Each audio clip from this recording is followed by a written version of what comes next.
그러니까 수학 그러면 되게 딱딱하고 어렵게 다가와요. 그런데 세계적으로 봤을 때는 수학을 되게 어렵게 생각하지 않거든요.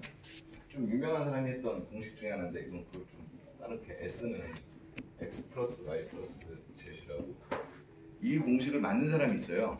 그냥 단순하게 x 플러스 S는 x 플러스 y 플러스 z이다. 혹시 보신 적 있나요? 네. 네? 아니요. 네, 어디서 보셨어요 이거? 그런 수학 공식은 굉장히 이건 공식이라고 하기엔 좀 뭐고요. 아인슈타인이라는 학자 있잖아요. 아인슈타인이 성공의 방정식이라고 하는 부서 만든 게 x 플러스 y 플러스 z예요.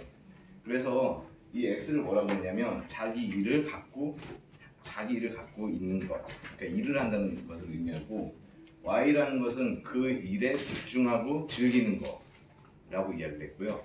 마지막에 z는 자기 성찰, 즉 침묵이라고 해서 그러니까 아인슈타인의 성공 방정식 그러면 이게 x 플러스 y 플러스 z이 나와 있어요 나름대로. 근데 이게 되게 어렵나요? 그냥 공식은 뭔가 있어 보이는데 해석을 해보면 내가 일을 하고 그거를 즐기면서 하고 그 과정에 자아 성찰을 해야 된다라는 걸 내포하고 있는 거잖아요.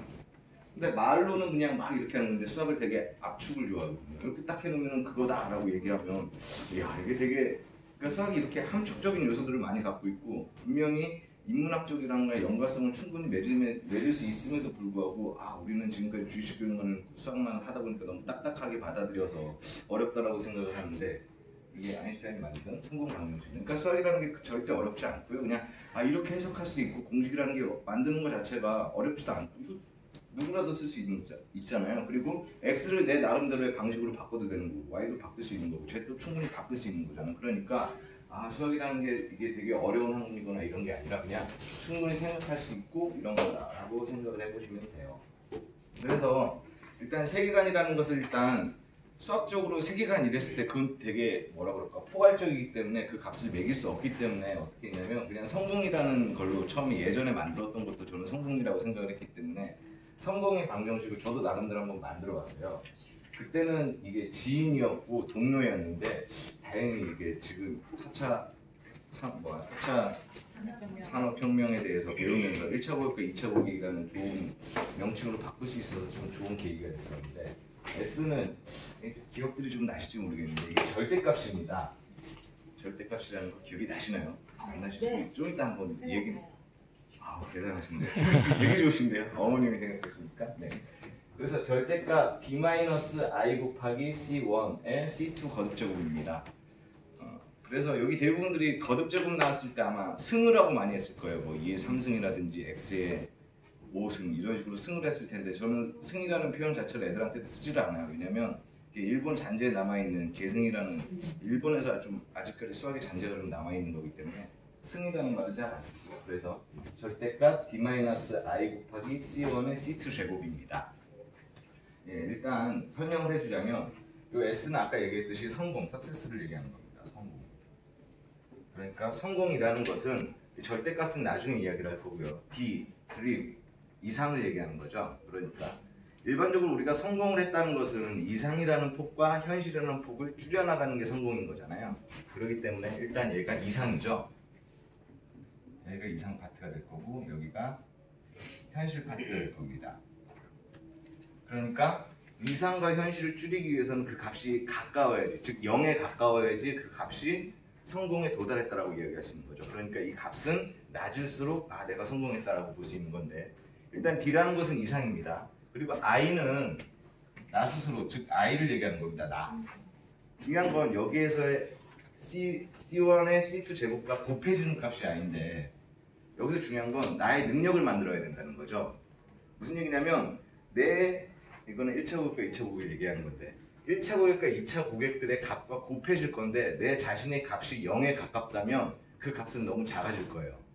그러니까 내 능력이 크고 내가 모든 것을 수용할 수 있고 내가 모든 것들을 받아들일 수 있는 나의 능력이 커야지만 이 값이 현실이라는 값이 커지겠죠. 그렇기 때문에 I라는 값을 위해서 나 스스로를 끊임없이 자기 발전을 위해서 노력을 해야 되겠죠. 그러니까 어떻게 보면은 리더십도 조금 포함시킬 수 있겠는데 우리가 배웠던 리더십이라는 걸 좀 포함시킬 수 있겠는데 그 리더십, 즉 서번트 리더십이나 이런 것들을 세계관을 갖고 나의 값을 키운다면 충분히 현실이라는 값이 커질 겁니다.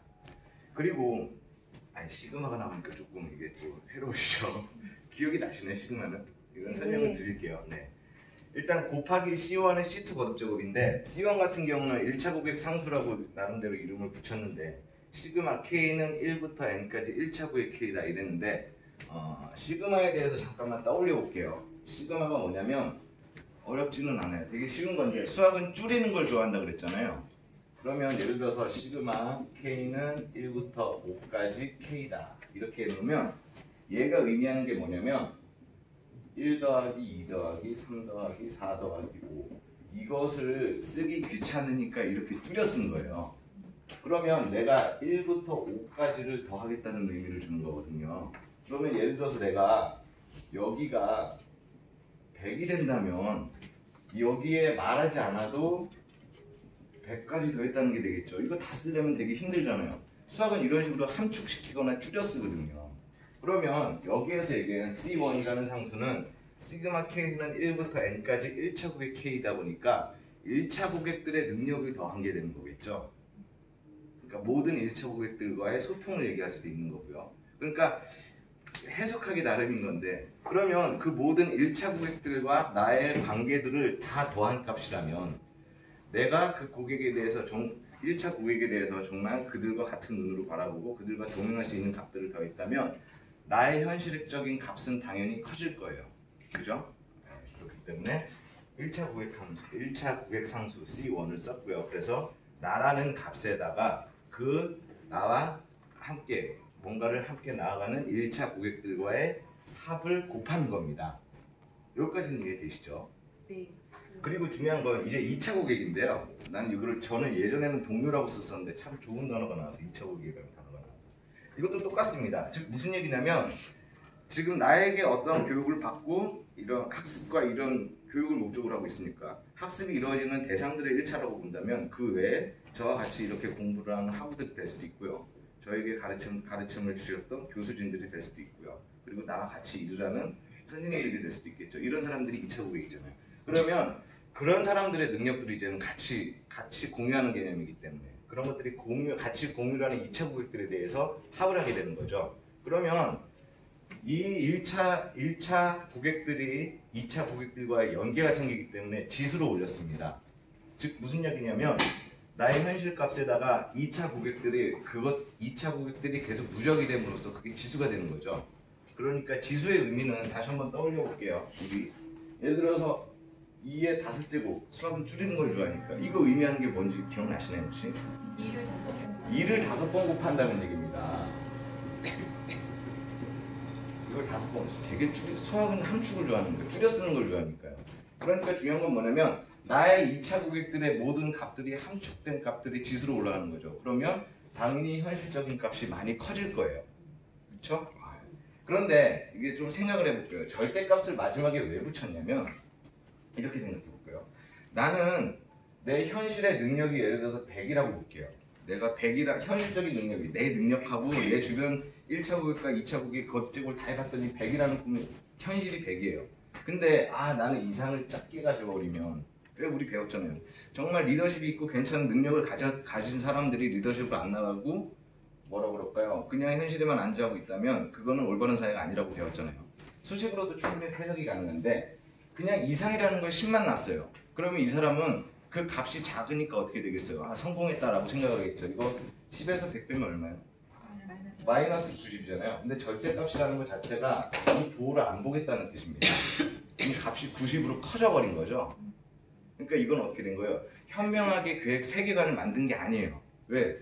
아니 자신의 현실적인 능력은 100이나 되는데 이상이라는 값은 10밖에 안 만들어놨으면 물론 음수기 때문에 값은 되게 작아 보이지만 절대값을 붙여놓고 비율을 빼고 본 상태에서는 90이라는 값이 되게 커지잖아요.